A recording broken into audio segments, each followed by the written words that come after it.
ಅಪರಾಧ ಜಗತ್ತಿನ ಒಳಹೂರಣವನ್ನು ವಿಶ್ಲೇಷಿಸುವ ಸುದ್ದಿ ನ್ಯೂಸ್ನ ಸ್ಪೆಷಲ್ ಸ್ಟೋರಿ ಕ್ರೈಮ್ ಬೀಟ್.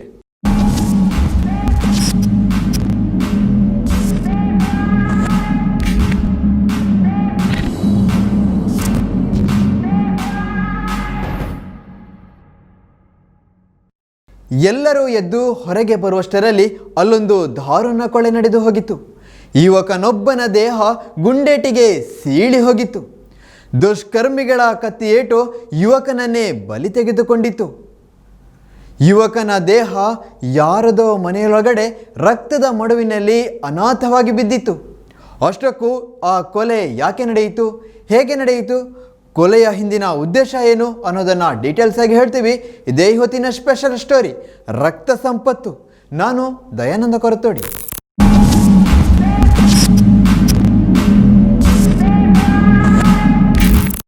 ಸೂರ್ಯನ ಬೆಳಕು ಇನ್ನೇನು ಭೂಮಿಗೆ ಸ್ಪರ್ಶಿಸುತ್ತಿತ್ತು.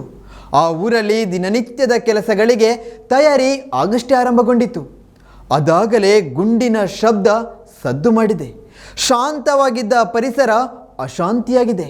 ನಡೆಯಬಾರದ ಘಟನೆ ಎಂದು ಆ ಮನೆಯಲ್ಲಿ ನಡೆದೇ ಹೋಗಿದೆ. ಅದು 2020 ಅಕ್ಟೋಬರ್ 8. ಸಮಯ ಬೆಳ್ಳಂಬೆಳಿಗ್ಗೆ 7 ಗಂಟೆ. ಎಲ್ಲರೂ ಎದ್ದು ತಮ್ಮ ದಿನನಿತ್ಯದ ಕೆಲಸಗಳಲ್ಲಿ ತೊಡಗಿಸಿಕೊಂಡಿದ್ದರು. ಅದಾಗಲೇ ಎಲ್ಲಿಂದಲೋ ಗುಂಡಿನ ಶಬ್ದ ಕೇಳಿ ಬಂದಿದೆ. ಏನಾಗುತ್ತಿದೆ ಎಂದು ನೋಡುತ್ತಿದ್ದಂತೆ ವ್ಯಕ್ತಿಯೊಬ್ಬ ದುಷ್ಕರ್ಮಿಗಳ ಕತ್ತಿಯೇಟು ಗುಂಡೇಟಿಗೆ ಬಲಿಯಾಗಿದ್ದಾನೆ. ಮರಳು ಮತ್ತು ಕೆಂಪು ಕಲ್ಲು ವ್ಯಾಪಾರಿ ಕಲ್ಲುಗುಂಡಿಯ ಸಂಪತ್ ಕುಮಾರ್ ಎಂಬಾತನೇ ಸುಳ್ಯದ ಶಾಂತಿನಗರದಲ್ಲಿ ದುಷ್ಕರ್ಮಿಗಳಿಂದ ಹತ್ಯೆಗೀಡಾದ ದಷ್ಟಪುಷ್ಟ ಯುವಕ.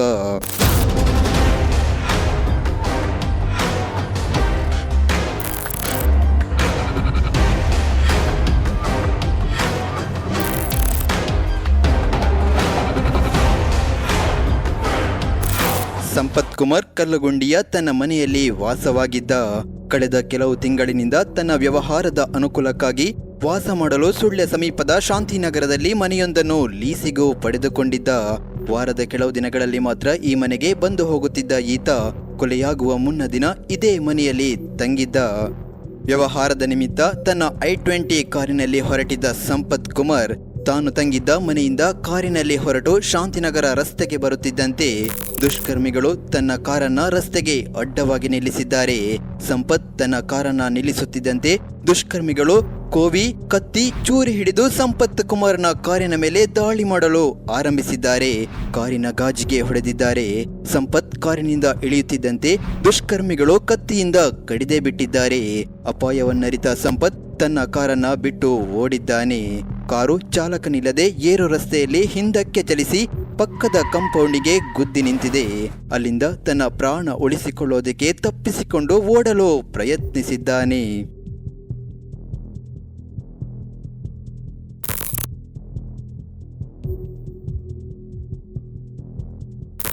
ಸಂಪತ್ ಕುಮಾರ್ ಓಡುತ್ತಿದ್ದಂತೆ ನಾಡಕೋವಿಯಿಂದ ಗುಂಡು ಹಾರಿಸಿದ್ದಾರೆ.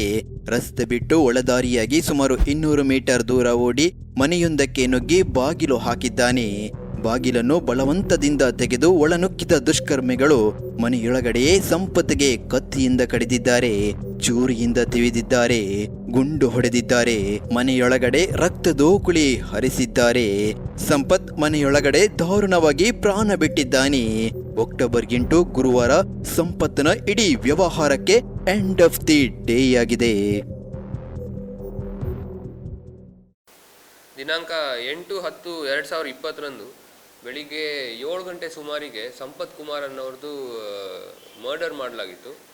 ಅವರು ತಮ್ಮ ಮನೆಯಿಂದ ಆಚೆ ಹೋಗಬೇಕಾದ್ರೆ ಅವ್ರ ಕಾರಿಗೆ ಅಡ್ಡ ಹಾಕಿಬಿಟ್ಟು 4ರಿಂದ 5 ಜನ ದುಷ್ಕರ್ಮಿಗಳು ಅವ್ರ ಕಾರ್ನ ಅಟ್ಯಾಕ್ ಮಾಡಿ ನಂತರ ಅವ್ರನ್ನ ಹಿಂಬಾಲಿಸಿ ಅವ್ರನ್ನ ಅಟ್ಟಿಸ್ಕೊಂಡು ಹೋಗಿ ಅವ್ರು ಇನ್ನೊಬ್ರದ್ದು ಮನೆಗೆ ಹೋಗ್ಬಿಟ್ಟು ಬಾಗಿಲು ಹಾಕಿ ಲಾಕ್ ಮಾಡಿದ್ದಾಗ ಬಾಗಿಲನ್ನ ಮುರಿದ್ಬಿಟ್ಟು ಒಳಗಡೆ ಹೋಗಿ ಅವ್ರಿಗೆ ತಲ್ವಾರ್ನಿಂದ ಹಲ್ಲೆ ಮಾಡಿ ಅವ್ರದ್ದು ಮರ್ಡರ್ ಮಾಡಲಾಗಿತ್ತು. ಮತ್ತು ಅದೇ ರೀತಿ ಆ ಮರ್ಡರ್ ಟೈಮ್ನಲ್ಲಿ ಅಕ್ಕಪಕ್ಕ ಜನ ವೆಪನ್ ಇದು ಫೈರ್ ಆಗಿರೋದು ಕೂಡ ಸೌಂಡ್ ಕೇಳಿಸ್ಕೊಂಡಿದ್ರು. ಬಟ್ ಅದು ನಿಜವಾಗ್ಲೂ ಅವ್ರಿಗೆ ತಗಲಿತ್ತೋ ಇಲ್ಲೋ ಅಂತ ನಮಗೆ ಇನ್ನೂ ಖಚಿತ ಆಗಿರಲಿಲ್ಲ ಆವಾಗ. ಬಟ್ ಮೇಲ್ನೋಟಕ್ಕೆ ಅವ್ರದ್ದು ಮೇನ್ ಡೆತ್ ಆಗಿದ್ದು ತಲ್ವಾರ್ ಅಥವಾ ಏನು ಕತ್ತಿಯಿಂದ ಹೊಡೆದಿತ್ತು ಅದರಿಂದ ಆಗಿತ್ತು. ಆ ಸಮಯದಲ್ಲಿ ಇಲ್ಲಿ ಲೋಕಲ್ ಜನ ಒಬ್ಬರಿಗೆ ಹಿಡ್ಕೊಂಡಿದ್ರು ಕೂಡ. ಆವಾಗ ಅವ್ರ ಜೊತೆ ಇದ್ದವರು ಅವರಿಗೆ ಇದು ಗನ್ನು ತೋರಿಸ್ಬಿಟ್ಟು ಹೆದರಿಸಿ ನೀವು ಅವ್ರಿಗೆ ಬಿಡದೇ ಇದ್ದರೆ ನಾವು ನಿಮಗೆ ಸುಡ್ತೀವಿ ಅಂತ ಹೇಳಿದ್ದಕ್ಕೆ ಜನ ಅವ್ರನ್ನ ಬಿಟ್ಬಿಟ್ಟು ಅವರು ಮುಂದೆ ಪರಾರಿಯಾಗಿದ್ದರು. ಸೊ ಕೃತ್ಯದಲ್ಲಿ ಭಾಗಿಯಾಗಿದ್ದು 4 ರಿಂದ 5 ಜನ ಅಂತ ನಮಗೆ ಆವಾಗ ಸಂಶಯ ಇತ್ತು. ಕೊಲೆಗೂ ಸಾವಿಗೂ ಆ ಮನೆಗೂ ಯಾವುದೇ ಸಂಬಂಧ ಇಲ್ಲ. ಹೌದು, ಇದು ಪದ್ಮನಾಭ ಎಂಬವರ ಕುಟುಂಬ ವಾಸವಾಗಿರೋ ಮನೆ. ಕೊಲೆ ನಡೆದಿರುವ ಮನೆಗೂ ಸಂಪತ್ತಿಗೂ ಯಾವುದೇ ಸಂಬಂಧವೇ ಇಲ್ಲ. ತನ್ನ ರಕ್ಷಣೆಗಾಗಿ ಮಾತ್ರ ಆ ಮನೆಗೆ ಓಡಿ ಬಂದಿದ್ದಾನೆ. ಮನೆಯಲ್ಲಿ ಗರ್ಭಿಣಿ ಹೆಂಗಸು ತನ್ನ ಪುಟ್ಟ ಮಗಳೊಂದಿಗೆ ಇದ್ದಾರೆ. ಮನೆ ಯಜಮಾನ ಪದ್ಮನಾಭರು ತನ್ನ ತೋಟದ ಕೆಲಸಕ್ಕೆ ಹೋಗಿದ್ದಾರೆ. ರಕ್ತಸಿಕ್ತವಾಗಿದ್ದ ಅಪರಿಚಿತ ವ್ಯಕ್ತಿಯೊಬ್ಬ ಏಕಾಏಕಿ ಮನೆಯೊಳಗಡೆ ನುಗ್ಗಿ ಬಾಗಿಲು ಹಾಕಿದ್ದಾನೆ. ಯಾರು ಏನು ಎಂದು ಮನೆಯಾಕೆ ಪ್ರಶ್ನಿಸುತ್ತಿದ್ದಂತೆ 3-4 ಮುಸುಕುದಾರಿಗಳು ಬಾಗಿಲು ಒಡೆದು ಒಳ ಪ್ರವೇಶಿಸಿದ್ದಾರೆ. ಆತಂಕ, ದಿಗ್ಭ್ರಮೆ, ಕಿರುಚಾಟ, ಕೂಗಾಟ ಎಲ್ಲವೂ ನಡೆದೇ ಹೋಯಿತು.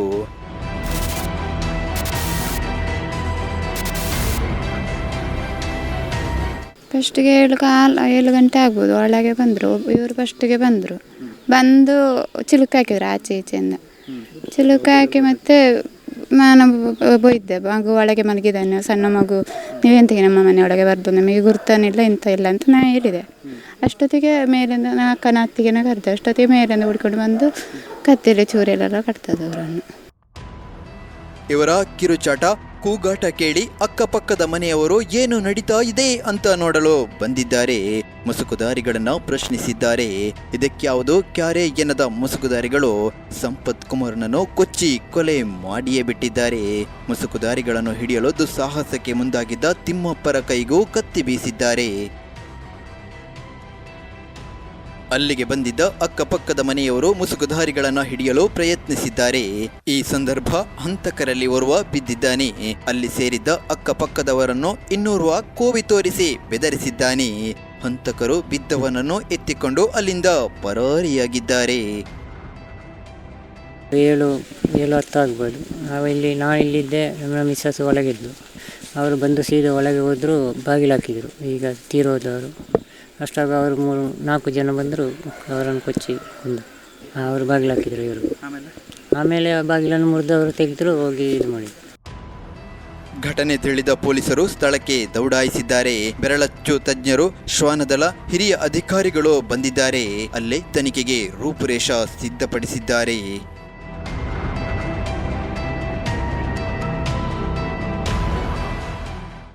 ಮರ್ಡರ್ಗೆ ಯೂಸ್ ಮಾಡಿರುವಂಥದ್ದು ಒಂದು ಗಾಡಿ ನಮಗೆ ಪತ್ತೆ ಆಯಿತು, ಟೊಯೋಟಾ ಕಾಲಿಸ್. ಆ ಗಾಡಿನಲ್ಲಿ ನಾವು ನಂತರ ಎಲ್ಲ ಮಾಡಿ ಅವ್ರದ್ದು ಏನೇನು ಫಿಂಗರ್ ಪ್ರಿಂಟ್ ಇದೆ ಅದೆಲ್ಲ ತೆಗೆದು ಪ್ರಾಸೆಸ್ ಮಾಡಿದಾಗ ಅಷ್ಟರಲ್ಲಿ ನಮಗೆ ಇನ್ನೊಂದು ಮಾಹಿತಿ ಬಂತು. ಇದ್ರ ಬಗ್ಗೆ ಯಾರು ಮಾಡಿದ್ದಾರೆ ಅವ್ರಗಳದ್ದು 4-5 ಜನದ್ದು ನಮಗೆ ಹೆಸರು ಸ್ವಲ್ಪ ಖಚಿತವಾಗೇ ಗೊತ್ತಾಯಿತು. ಅದ್ರ ಬೇಸಿಸ್ ಮೇಲೆ ನಮ್ಮದು ಟೀಮ್ ಇನ್ಸ್ಪೆಕ್ಟರ್ ಜೋಗಿ ಅವರು, CPI ಜೋಗಿ, ಮತ್ತು ಅವ್ರ ಜೊತೆ ಸಬ್ ಇನ್ಸ್ಪೆಕ್ಟರ್ ಹರೀಶ್ ಕೆಲಸ ಮಾಡ್ತಾಯಿದ್ರು. ಸೊ ಅವ್ರನ್ನ ಹಿಂಬಾಲಿಸಲಿಕ್ಕೆ ಶುರು ಮಾಡಿದರು. ಅವ್ರು ಎಲ್ಲೆಲ್ಲಿ ಹೋಗಿದ್ರು ಅಂತ ಹೇಳ್ಬಿಟ್ಟು ಮಾಹಿತಿ ತೆಗಿಲಿಕ್ಕೆ ಶುರು ಮಾಡಿದರು. ಮತ್ತು ಒಂದು ವೆಪನ್, ಮರ್ಡರ್ ಆಗಿದ್ದು ಕೃತ್ಯ ಜಾಗದಲ್ಲೇ ಬಿಟ್ಟು ಹೋಗಿದ್ರು. ಆ ವೆಪನ್ ಸೀರಿಯಲ್ ನಂಬರ್ ಮೇಲೆ ಆ ವೆಪನ್ ಯಾರು ಓನರ್ ಅಂತ ನಮಗೆ ಪತ್ತೆ ಆಯಿತು. ಸೊ ಆ ಓನರ್ನ ಕೂಡ ನಾವು ಕರ್ಕೊಂಡ್ಬಂದಾಗ ಅವ್ರು ಯಾರ್ಯಾರು ಅಂತ ಹೇಳಿಬಿಟ್ಟು ಹೆಸರು ಇನ್ನೂ ಸ್ವಲ್ಪ ಡೀಟೇಲ್ಸ್ ಕೊಟ್ಟಿದ್ರು. ಆ ಬೇಸಿಸ್ ಮೇಲೆ ನಾವು ತನಿಖೆ ಮುಗಿಸಿದಾಗ ನಮಗೆ ಟೋಟಲ್ ಆಗಿ 5 ಜನ ಆರೋಪಿಗಳು ಅರೆಸ್ಟ್ ಆದರು. ಅಷ್ಟಕ್ಕೂ ಆ ಕೊಲೆ ಯಾಕೆ ನಡೆಯಿತು? ಕೊಲೆ ಮಾಡಿದ ಆರೋಪಿಗಳು ಯಾರ್ಯಾರು? ಕೊಲೆ ನಡೆಸಿದ ಬಳಿಕ ಅವರು ಎಲ್ಲಿಗೆ ಪರಾರಿಯಾಗಿದ್ದಾರೆ? ಕೊಲೆಯಾದ ಸಂಪತ್ತಿನ ಹಿನ್ನೆಲೆ ಏನು ಅನ್ನೋದನ್ನು ಡೀಟೇಲ್ಸ್ ಆಗಿ ಹೇಳ್ತೀವಿ. ಅದಕ್ಕೂ ಮೊದಲು ಸ್ಮಾಲ್ ಬ್ರೇಕ್.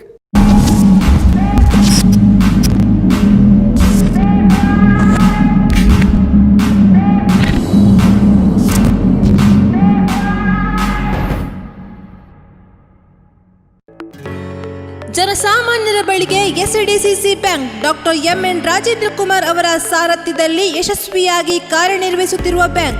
ದಕ್ಷಿಣ ಕನ್ನಡ, ಉಡುಪಿ ಜಿಲ್ಲೆಗಳ ಸಮಗ್ರ ಅಭಿವೃದ್ಧಿಗೆ ವಿಶೇಷ ಸಾಲ ಯೋಜನೆ, ಯೋಚಿಸಿದಂತೆ ಯೋಜನೆಗಳ ಅನುಷ್ಠಾನ. ಕೋವಿಡ್-19ನ ಸಂಕಷ್ಟ ಪರಿಸ್ಥಿತಿಯಲ್ಲಿ ಗ್ರಾಹಕರ ಆರ್ಥಿಕ ಸದೃಢತೆಗಾಗಿ ಬ್ಯಾಂಕ್ ನೀಡುತ್ತಿದೆ ಅತ್ಯಂತ ಕಡಿಮೆ ಬಡ್ಡಿ ದರದಲ್ಲಿ ವಿಶೇಷ ಚಿನ್ನಾಭರಣ ಸಾಲ. ತಿಂಗಳ ಬಡ್ಡಿ ಕೇವಲ 0.8%. ಪ್ರತಿ ಗ್ರಾಂಗೆ ₹3,000 ಮೌಲ್ಯ. ಠೇವಣಿದಾರರಿಗೆ ಸುವರ್ಣಾವಕಾಶ. ಹೆಚ್ಚಿನ ಅವಧಿಯ ಠೇವಣಿಗಳಿಗೆ ಬ್ಯಾಂಕ್ ನೀಡುತ್ತಿದೆ 0.50% ಹೆಚ್ಚಿನ ಬಡ್ಡಿ ದರ. ಸಾಲ ಸೌಲಭ್ಯ, ಕೃಷಿ, ಹೈನುಗಾರಿಕೆ, ವ್ಯಾಪಾರ ಉದ್ದೇಶಗಳಿಗೆ, ಸ್ವಸಹಾಯ ಸಂಘ ಗುಂಪುಗಳಿಗೆ, ವೇತನಾಧಾರಿತ, ಕೈಗಾರಿಕೆ ಮತ್ತು ಸೇವಾ ಘಟಕ ವಾಸ್ತವ್ಯದ ಮನೆ, ಚಿನ್ನಾಭರಣ ಈಡಿನ ಸಾಲ, ವಾಹನ ಸಾಲ, ಶಿಕ್ಷಣ ಸಾಲ ಆಕರ್ಷಕ ಬಡ್ಡಿ ದರದಲ್ಲಿ. ಸತತ 19 ವರ್ಷಗಳಿಂದ ರಾಜ್ಯ ಅಪೆಕ್ಸ್ ಬ್ಯಾಂಕ್ ಪ್ರಶಸ್ತಿಯ ಗರಿ. 18 ವರ್ಷಗಳಿಂದ ನಬಾರ್ಡ್ ಪ್ರಶಸ್ತಿ ಪುರಸ್ಕೃತ ರಾಜ್ಯದ ಏಕೈಕ ಸಹಕಾರಿ ಬ್ಯಾಂಕ್. ಹೆಚ್ಚಿನ ಮಾಹಿತಿಗಾಗಿ ಕೂಡಲೇ ನಿಮ್ಮ ಹತ್ತಿರದ ನಮ್ಮ ಶಾಖೆಗಳನ್ನು ಸಂಪರ್ಕಿಸಿ. ಎಸ್ಡಿಸಿಸಿ ಬ್ಯಾಂಕ್, ದಕ್ಷಿಣ ಕನ್ನಡ ಜಿಲ್ಲಾ ಕೇಂದ್ರ ಸಹಕಾರಿ ಬ್ಯಾಂಕ್, ಪ್ರಧಾನ ಕಚೇರಿ, ಉತ್ಕೃಷ್ಟ ಸಹಕಾರಿ ಸೌಧ, ಕೊಡಿಯಾಲ್ ಬೈಲ್, ಮಂಗಳೂರು. 105 ವರ್ಷಗಳ ಸಾರ್ಥಕ ಸೇವೆಯಲ್ಲಿ ಸಂಪೂರ್ಣ ಭರವಸೆಯ ವ್ಯವಹಾರದೊಂದಿಗೆ ನಿಮ್ಮ ಹಾಗೂ ನಿಮ್ಮ ಕುಟುಂಬದ ಬ್ಯಾಂಕ್. ನಿಮ್ಮ ಪ್ರೀತಿ ಪಾತ್ರರ ಆರೋಗ್ಯದ ಕಾಳಜಿ ಬಗ್ಗೆ ಚಿಂತೆಯೇ? Das promotions home nursing services ನಿರಂತರ 18 ವರ್ಷಗಳಿಂದ ನಿಷ್ಠಾವಂತ ಅನುಭವಿ ಹೋಮ್ ನರ್ಸ್ಗಳನ್ನು ಮನೆ, ವೃದ್ಧಾಶ್ರಮ, ಆಶ್ರಮ, ಆಸ್ಪತ್ರೆ ಮುಂತಾದೆಡೆ ರೋಗಿಗಳ ಆರೈಕೆಗೆ ಕರ್ನಾಟಕ ಹಾಗೂ ದೂರದ ಊರುಗಳಿಗೆ ಸಂಪೂರ್ಣ ಜವಾಬ್ದಾರಿಯೊಂದಿಗೆ ಕಳಿಸಿಕೊಡುತ್ತದೆ. ಜೊತೆಗೆ ಉಚಿತ ಹೋಮ್ ನರ್ಸಿಂಗ್ ತರಬೇತಿ ಮುಖಾಂತರ ಕರ್ನಾಟಕದ ಸಾವಿರಾರು ನಿರುದ್ಯೋಗಿಗಳ ಆಶಾಕಿರಣ. ಸೇವಾ ಮನೋಭಾವದೊಂದಿಗೆ ಕನಿಷ್ಠ 7ನೇ ತರಗತಿ, SSLC ಅಥವಾ PUC ವಿದ್ಯಾರ್ಹತೆ ಇದ್ದರೆ ಸಾಕು. ದಾಸ್ ಪ್ರಮೋಷನ್ಸ್ ನೀಡುತ್ತದೆ ತರಬೇತಿ ಜೊತೆಗೆ ಉದ್ಯೋಗದ ಭರವಸೆ. ದಾಸ್ ಪ್ರಮೋಷನ್ಸ್ ಸೇವೆಗೆ ಇನ್ನೊಂದು ಹೆಸರು. Das promotions home nursing services registered, emporium building, 2ನೇ ಮಹಡಿ, C15, ಕನಕನಾಡಿ, ಮಂಗಳೂರು.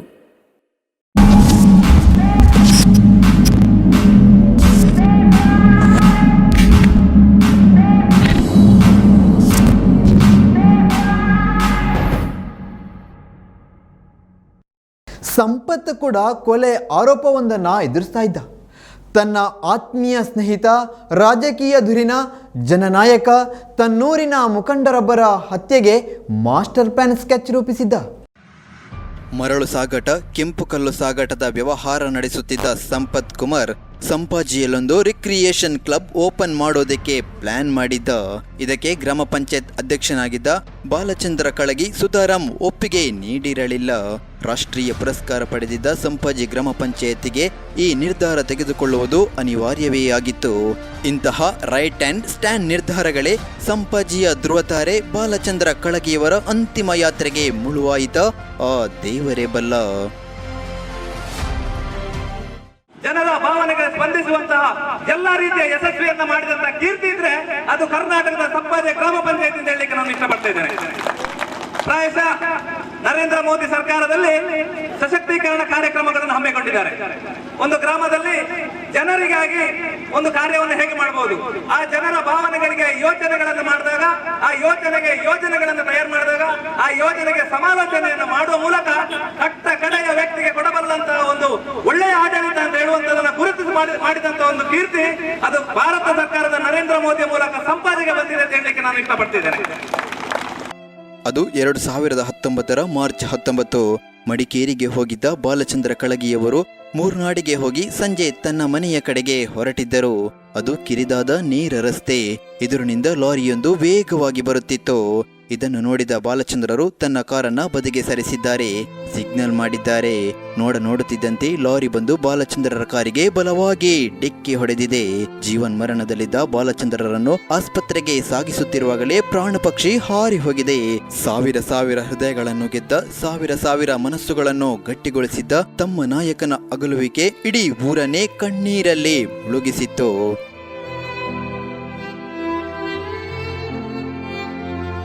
ಇದೊಂದು ಅಪಘಾತವೆಂದೇ ಮೇಲ್ನೋಟಕ್ಕೆ ಕಂಡುಬರುತ್ತಿದ್ದರೂ ಅಪಘಾತ ನಡೆದಿರುವುದನ್ನು ನೋಡಿದರೆ ಇದೊಂದು ಪ್ರೀ ಪ್ಲಾನಿಂಗ್ ಅನ್ನೋ ಅನುಮಾನ ಅಲ್ಲಿ ಸೇರಿದವರನ್ನೆಲ್ಲ ಕಾಡಿತ್ತು. ಎಸ್, ಇದು ನಿಜವೂ ಆಗಿದೆ. ಈ ಬಗ್ಗೆ ತನಿಖೆ ನಡೆಸಿದ ಮಡಿಕೇರಿ ಪೊಲೀಸರು ಕೆಲವೇ ದಿನಗಳಲ್ಲಿ ಆರೋಪಿಗಳನ್ನ ಬಂಧಿಸಿದರು. ಈ ಆಕ್ಸಿಡೆಂಟ್ ವಿತ್ ಮರ್ಡರ್ನ ಮಾಸ್ಟರ್ ಪ್ಲಾನಿಂಗ್ ಮಾಡಿದವನೇ ಇದೇ ಕಲ್ಲಗುಂಡಿಯ ಸಂಪತ್ ಕುಮಾರ್. ಲಾರಿ ಚಾಲಕ ಜಯ ಎಂಬಾತನಿಗೆ ಸುಪಾರಿ ಕೊಟ್ಟು ಕಲ್ಲಗುಂಡಿಯ ಸಂಪತ್ ಮತ್ತು ಕೊಡಗು ಸಂಪಾಜೆಯ ಹರಿಪ್ರಸಾದ್ ಎಂಬವರು ಬಾಲಚಂದ್ರ ಕಳಗಿಯವರನ್ನ ಕೊಲೆ ಮಾಡಿಸಿದ್ದರು. ಇದು ಬಾಲಚಂದ್ರ ಅಭಿಮಾನಿ ಬಳಗವನ್ನ ಆಕ್ರೋಶಭರಿಸಿತ್ತು. ನ್ಯಾಯಾಂಗ ಬಂಧನದಲ್ಲಿದ್ದ ಸಂಪತ್ಗೆ ಜಾಮೀನು ಸಿಕ್ಕಿತು. ಒಂದೊಮ್ಮೆ ಇದೇ ಕಲ್ಲುಗುಂಡಿಯ ಸಂಪತ್ನನ್ನು ಗಡಿಪಾರು ಮಾಡಬೇಕೆಂದು ಒತ್ತಾಯಿಸಿ ಪ್ರತಿಭಟನೆಗಳು ನಡೆದಿತ್ತು. ಹೀಗೆ ಎಲ್ಲರ ಕೆಂಗಣ್ಣಿಗೆ ಗುರಿಯಾಗಿದ್ದ ಸಂಪತ್ ಕುಮಾರ್ ಬಂದೂಕಿನ ನಳಿಕೆಯಿಂದ ಹಾರಿದ ಗುಂಡಿಗೆ ಬಲಿಯಾಗಿದ್ದಾನೆ.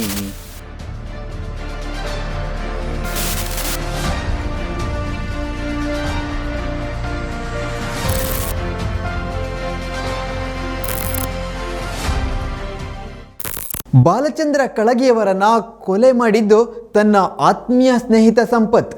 ಈಗ ಇದೇ ಸಂಪತ್ತಿಗೆ ಮುಹೂರ್ತ ಫಿಕ್ಸ್ ಮಾಡಿದ್ದು ಈತನದೇ ಸ್ನೇಹಿತರು. ಹಾಗಾದರೆ ಅವ್ರು ಯಾರು? ಕೊಲೆಗಡುಕರ ಬಂಧನ ಹೇಗಾಯಿತು ತೋರಿಸ್ತೀವಿ. ಅದಕ್ಕೂ ಮೊದಲು ಸ್ಮಾಲ್ ಬ್ರೇಕ್.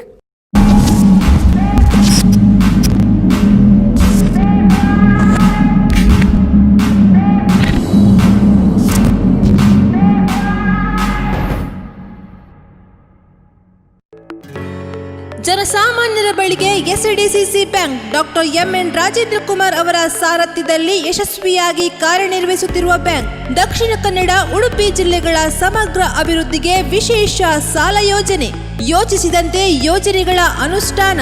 ಕೋವಿಡ್-19ನ ಸಂಕಷ್ಟ ಪರಿಸ್ಥಿತಿಯಲ್ಲಿ ಗ್ರಾಹಕರ ಆರ್ಥಿಕ ಸದೃಢತೆಗಾಗಿ ಬ್ಯಾಂಕ್ ನೀಡುತ್ತಿದೆ ಅತ್ಯಂತ ಕಡಿಮೆ ಬಡ್ಡಿ ದರದಲ್ಲಿ ವಿಶೇಷ ಚಿನ್ನಾಭರಣ ಸಾಲ. ತಿಂಗಳ ಬಡ್ಡಿ ಕೇವಲ 0.8%. ಪ್ರತಿ ಗ್ರಾಂಗೆ ರೂಪಾಯಿ 3,000 ಮೌಲ್ಯ. ಠೇವಣಿದಾರರಿಗೆ ಸುವರ್ಣಾವಕಾಶ. ಹೆಚ್ಚಿನ ಅವಧಿಯ ಠೇವಣಿಗಳಿಗೆ ಬ್ಯಾಂಕ್ ನೀಡುತ್ತಿದೆ 0.50% ಹೆಚ್ಚಿನ ಬಡ್ಡಿ ದರ.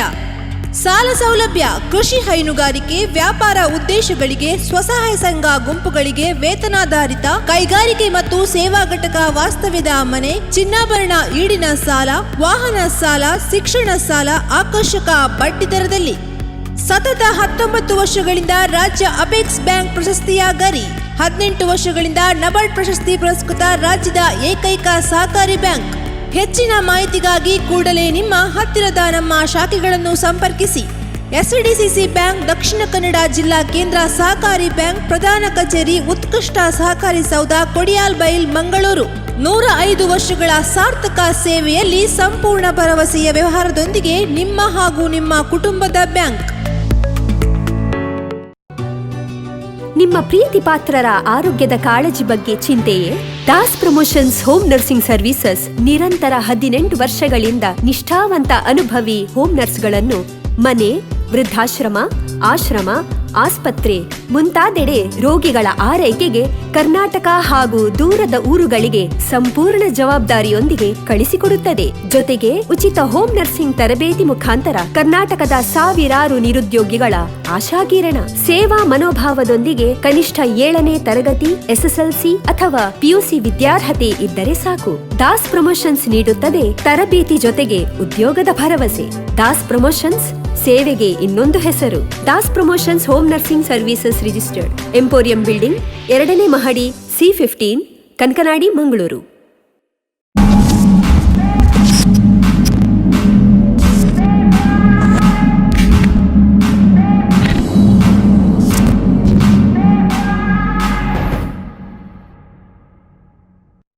ಹಂತಕರು ಹಸಿರು ಬಣ್ಣದ ಕ್ವಾಲಿಸ್ ವಾಹನದಲ್ಲಿ ಬಂದಿದ್ರು.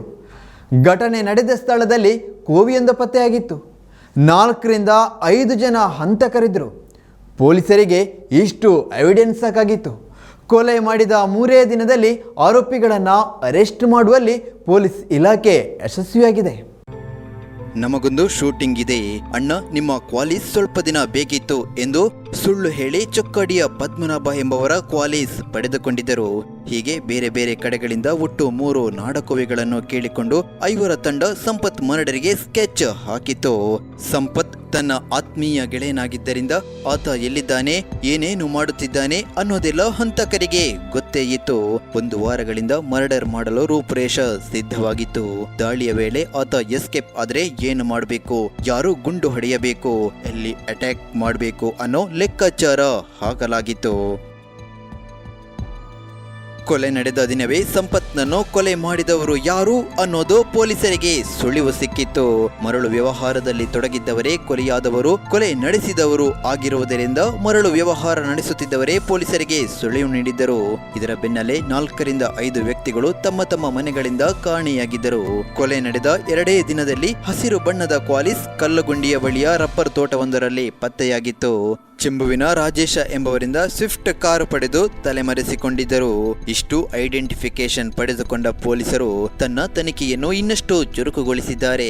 ರಾಜೇಶ್ನನ್ನು ವಿಚಾರಣೆ ನಡೆಸಿದ ಪೊಲೀಸರು ಸುಳ್ಯದಲ್ಲಿ ಮೊಬೈಲ್ ಅಂಗಡಿ ನಡೆಸುತ್ತಿದ್ದ ಕಲ್ಲಗುಂಡಿಯ ಜೀವಿತ್ ಎಂಬ ಯುವಕನನ್ನು ವಿಚಾರಿಸಿದ್ದಾರೆ.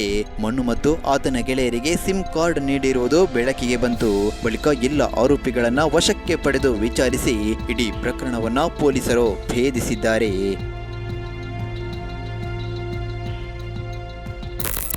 ಈ ಹಂತಕರು ಯಾರ್ಯಾರು? ಆರೋಪಿ ನಂಬರ್ 1, ಈತನೇ ಕೊಲೆ ನಡೆಸಲು ಮಾಸ್ಟರ್ ಪ್ಲಾನ್ ಮಾಡಿದ್ದ ಕಲ್ಲಗುಂಡಿಯ ಮನಮೋಹನ ಯಾನೆ ಮನು, ಸಂಪತ್ನ ಆತ್ಮೀಯ ಗೆಳೆಯ. ಆರೋಪಿ ನಂಬರ್ 2, ಕಲ್ಲಗುಂಡಿ ಬಳಿಯ ಚಟ್ಟೆಕಲ್ಲು ಮನೋಜ್ ಯಾನೆ ಮಧು. ಆರೋಪಿ ನಂಬರ್ 3, ದಂಡಕಜಿಯ ಕಾರ್ತಿಕ್. ಆರೋಪಿ ನಂಬರ್ 4, ಕೂಲಿಶೆಡ್ಡಿನ ಬಿಪಿನ್. ಹಾಗೂ ಆರೋಪಿ ನಂಬರ್ 5, ಕಾರು ಚಾಲಕನಾಗಿದ್ದ ಜಾಲ್ಸೂರು ಬಳಿಯ ಅಡ್ಕಾರು ನಿವಾಸಿ ಶಿಶಿರ್. ಇದೀಗ ಈ 5 ಆರೋಪಿಗಳನ್ನ ಪೊಲೀಸರು ಬಂಧಿಸಿದ್ದಾರೆ. ವಿಚಾರಣೆಯ ವೇಳೆ ಬಾಲಚಂದ್ರ ಕಳಗಿ ಪ್ರತಿಕಾರಕ್ಕೆ ಈ ಕೊಲೆ ಅನ್ನೋದನ್ನ ಆರೋಪಿಗಳು ಬಾಯ್ಬಿಟ್ಟಿದ್ದಾರೆ. ಮನು ತಂಡಕ್ಕೆ ಬಂದೂಕುಗಳನ್ನು ನೀಡಿದ ಸಂಪಾಜಿಯ ರವೀಂದ್ರ, ಮಡಿಕೇರಿಯ ಡಿಂಪಲ್, ಆರೋಪಿಗಳು ಪರಾರಿಯಾದ ಕಾರು ಮಾಲಕ ಚೆಂಬುವಿನ ರಾಜೇಶರಿಗೆ ನ್ಯಾಯಾಂಗ ಬಂಧನವಾಗಿದೆ. ಕಾಡುತ್ತಿದೆ ಅನುಮಾನಗಳ ಹುತ್ತ. ಆದರೂ ಒಂದಷ್ಟು ಅನುಮಾನಗಳು ಇಲ್ಲಿ ಹುಟ್ಟು ಹಾಕುತ್ತಿವೆ. ಸಂಪತ್ನನ್ನು ಕೊಲೆ ಮಾಡಲು ಮಾಸ್ಟರ್ ಪ್ಲಾನ್ ಮಾಡಿರುವ ಮನು ಸಂಪತ್ ಕುಮಾರ್ನ ಆತ್ಮೀಯ ಗೆಳೆಯ. ಬಾಲಚಂದ್ರರ ಕೊಲೆಗೂ ಮೊದಲೇ ಸಂಪತ್ ಮತ್ತು ಮನಮೋಹನ ಯಾನೆ ಮನು ಆತ್ಮೀಯರು. ಹಾಗಾಗಿ ಸಂಪತ್ ಮತ್ತು ಮನುವಿಗೆ ತಮ್ಮ ವ್ಯವಹಾರದಲ್ಲಿ ತನ್ನೊಳಗೆ ಎದ್ದ ಅಸಮಾಧಾನಗಳು ಕೊಲೆಗೆ ಕಾರಣವಾಯಿತ. ಇದನ್ನೇ ಬಾಲಚಂದ್ರ ಕೊಲೆಗೆ ಸೇಡು ಎಂದು ಕತೆ ಹೆಣೆಯಲಾಗಿದೆಯಾ ಅಥವಾ ಬೇರೆ ಏನಾದರೂ ಸಂಬಂಧಗಳು ಸಂಪತ್ತಿನ ಜೀವಕ್ಕೆ ಮುಳುವಾಯಿತಾ ಅನ್ನೋ ಅನುಮಾನಗಳು ಕಾಡುತ್ತಿವೆ. ಇದಕ್ಕೆಲ್ಲ ಉತ್ತರ ಪೊಲೀಸ್ ತನಿಖೆಯಿಂದಷ್ಟೇ ಹೊರಬರಬೇಕಾಗಿದೆ. ಒಟ್ಟಾಗಿ ಮಿತ್ರನಿಗೆ ಸ್ಕೆಚ್ ಹಾಕಿದ್ದವನು ಮಿತ್ರನಿಂದಲೇ ಕೊಲೆಯಾಗಿರುವುದು ವಿಪರ್ಯಾಸವೇ ಸರಿ. ಇಂತಹ ಘಟನೆಗಳು ಸಮಾಜದಲ್ಲಿ ಮುಂದೆಂದೂ ನಡೆಯದಿರಲಿ ಅನ್ನೋದೇ ನಮ್ಮದು ಆಶಯ. ಇದು ಈ ಹೊತ್ತಿನ ವಿಶೇಷ. ಸ್ಪೆಷಲ್ ಸ್ಟೋರಿಗಾಗಿ ನೋಡ್ತಾ ಇರಿ ಸುದ್ದಿ ನ್ಯೂಸ್ ಸುಳ್ಯ.